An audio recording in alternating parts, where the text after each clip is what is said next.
सबसे पहले मेरे सभी निरंकारी संत महात्मा भाई बहन माताओं के चरणों में प्यार भरा नतमस्तक होकर धन्यवाद जी।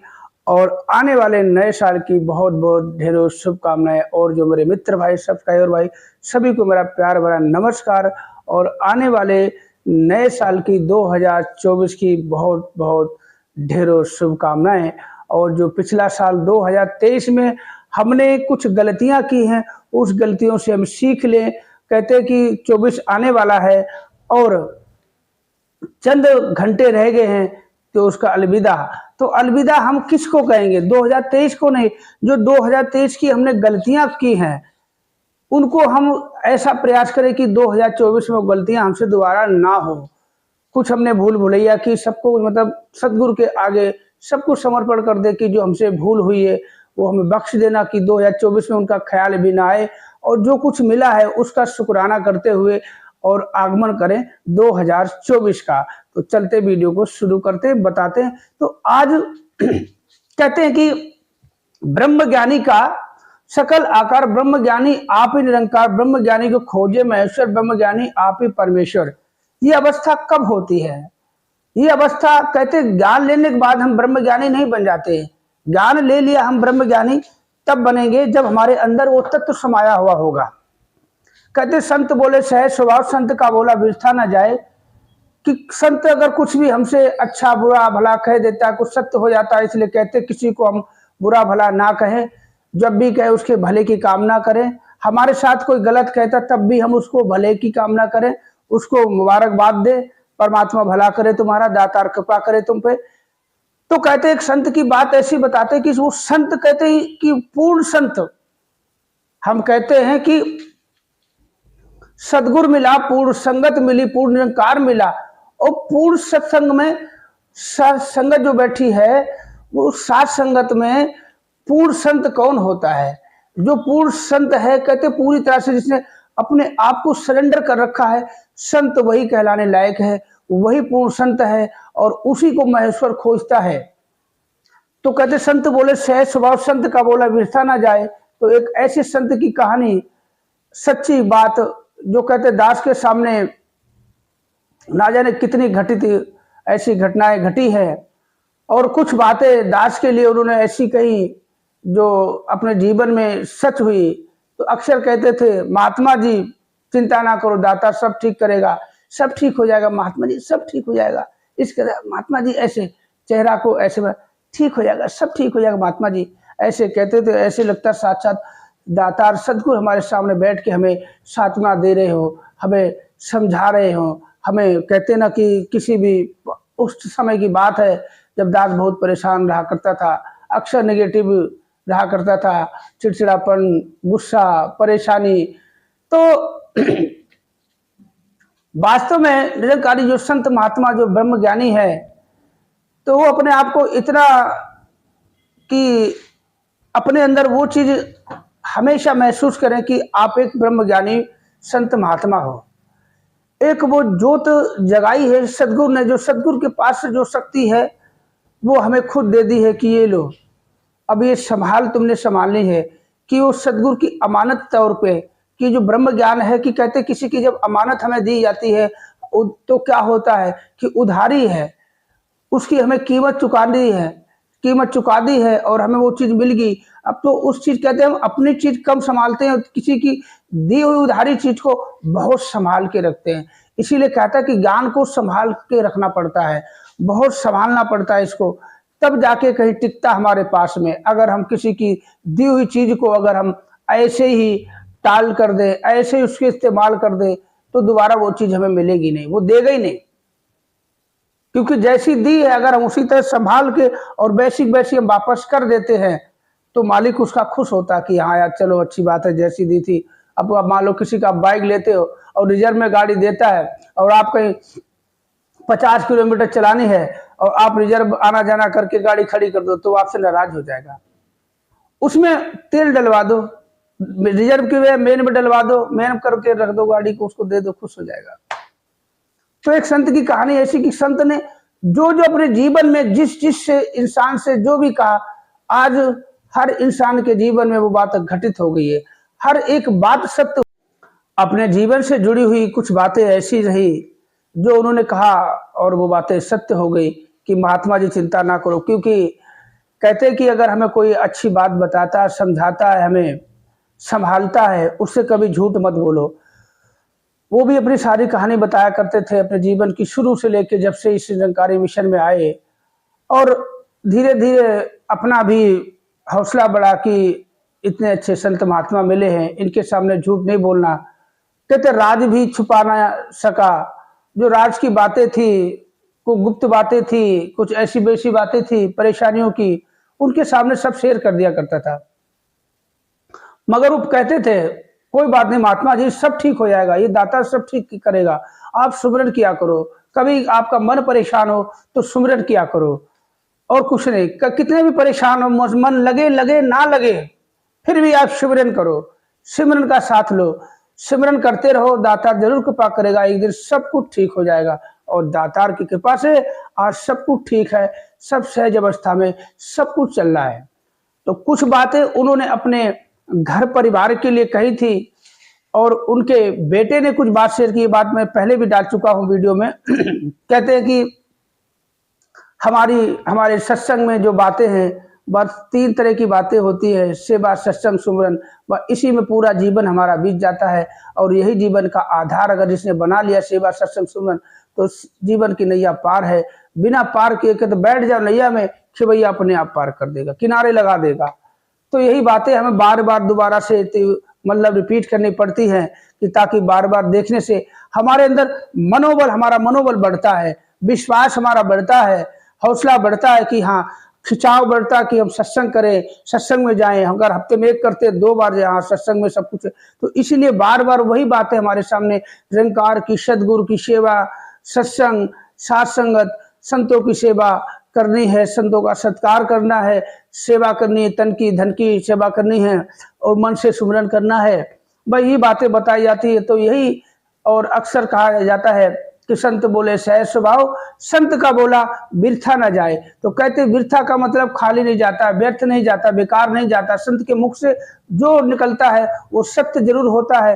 कहते आज नहीं तो निश्चय कल, तो जैसी करनी वैसा फल, आज नहीं तो निश्चय कल। अगर हमारे कर्म अच्छे हैं और हमें तकलीफ हो रही, दुख हो रहा, हम मतलब हर तरह से दुखी है, और हम कर्म अच्छे कर रहे हैं, तो एक दिन आप इतने सुखी हो जाओगे जिसकी आपने कभी कल्पना भी नहीं की होगी।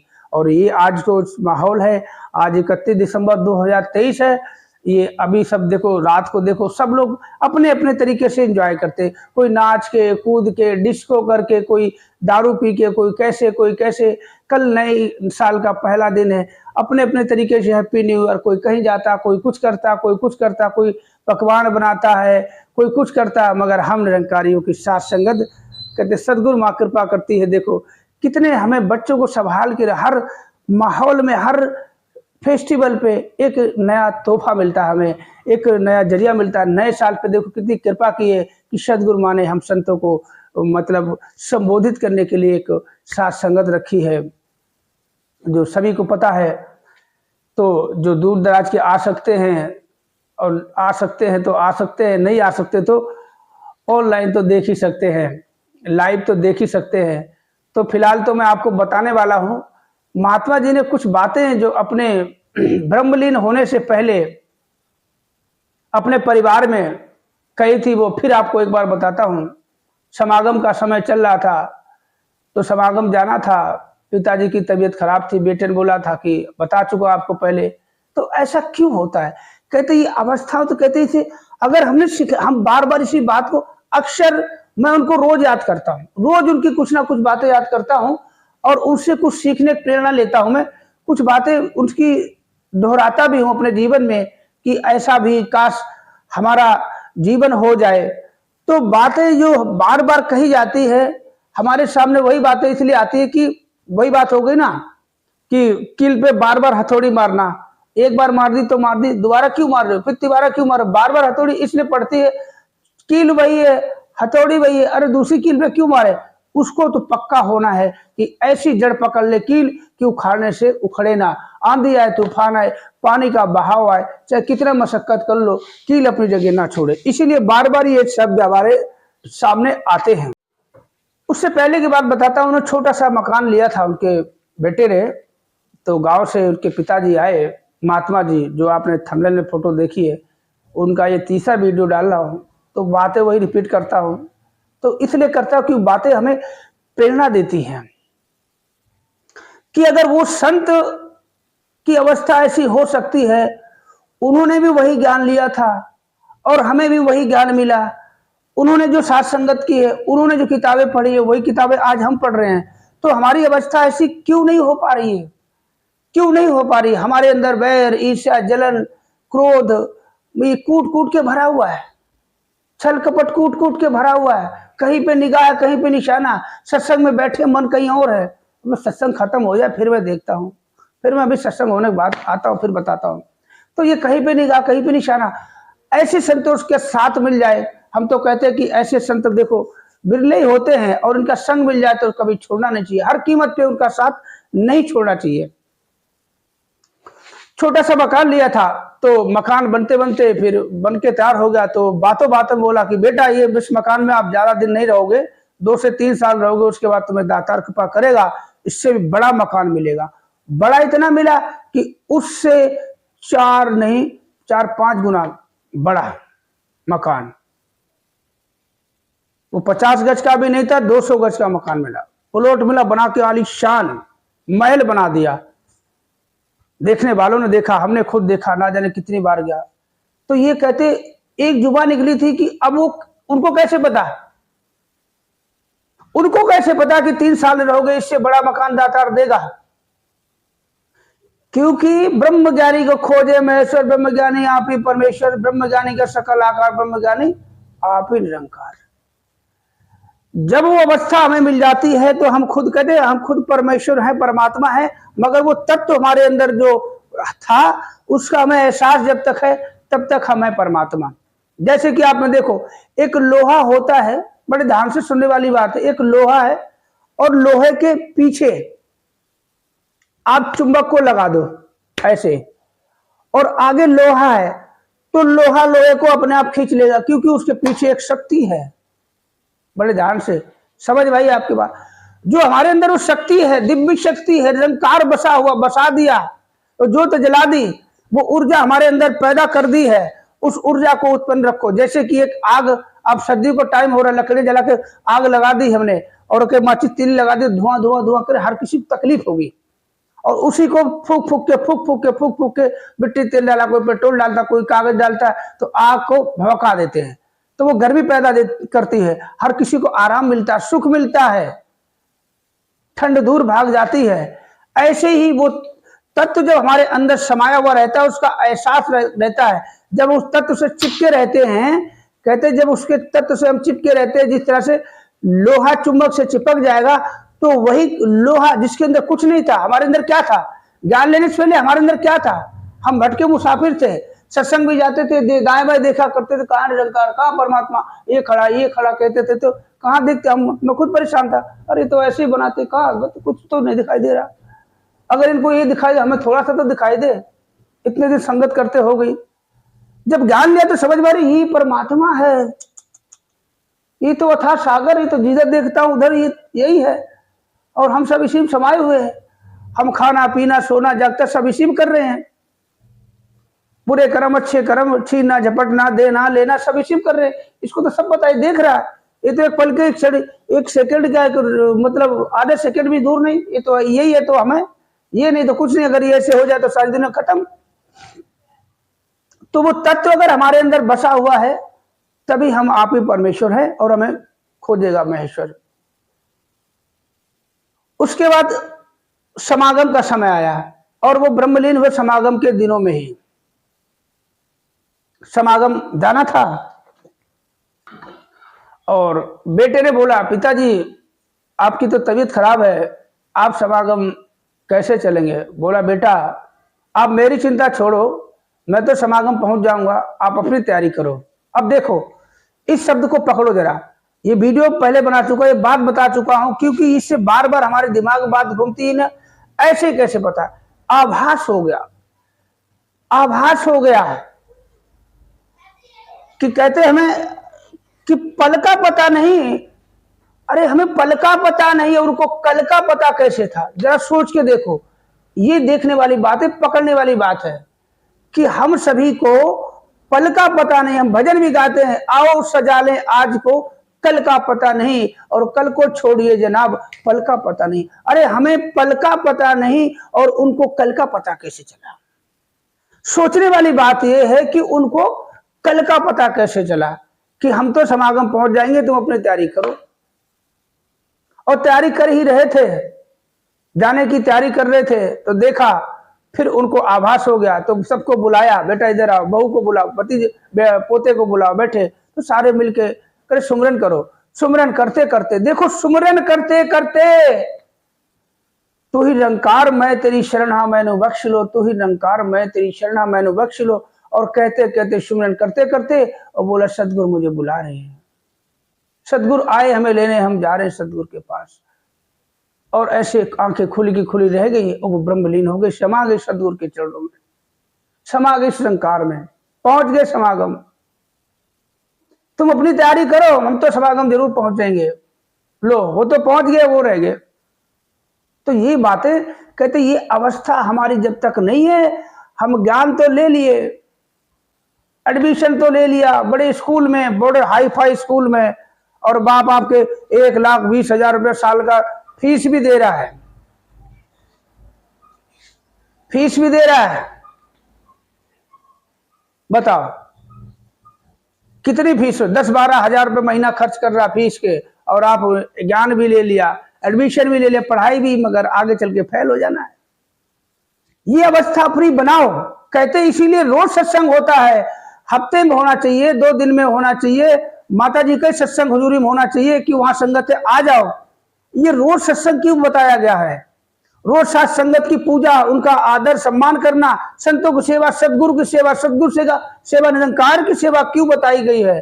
कि रोज संतों से मिलोगे, उनका आदर सत्कार करोगे तो तुम्हें आभास रहेगा, एहसास रहेगा निरंकार का, और अपने लिए हुए ज्ञान का एहसास रहेगा, निरंकार का, सदगुरु का। और सेवा सत्कार, सत्साथ संगत, सेवा, सुमरन, सत्संग, ये 3 चीजें याद रहेंगी हमेशा, एहसास रहे।